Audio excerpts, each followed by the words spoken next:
This is the first electric car to wear Rolls-Royce's hallowed Spirit of Ecstasy bonnet mascot, and it's also going to have one of the heftiest price tags of any new car on sale today. Say hello to the big, beautiful and groundbreaking new Rolls-Royce Spectre.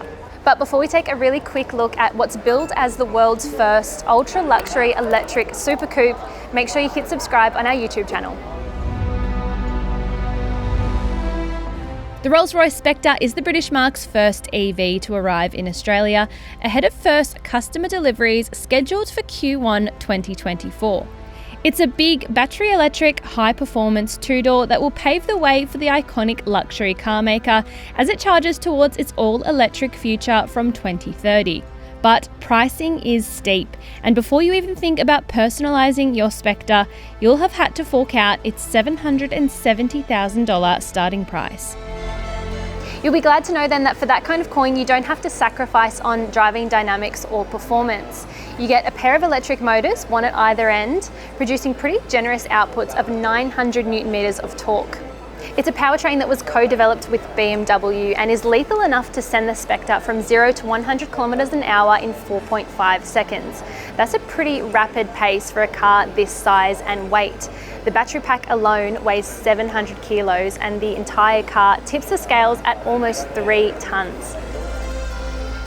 The single Spectre grade available in Australia is said to offer around 500 kilometres of driving range on a full battery, and it'll take around half an hour to go from 10 to 80% charge using a DC fast charger.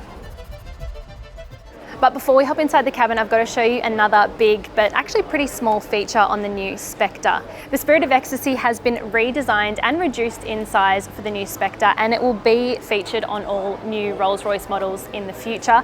It sits about 20 mil lower than before, and that's because she's actually crouching down a little lower, and her wings or her dress, depending on how much you've had to drink, are more curved, so it's more aerodynamic.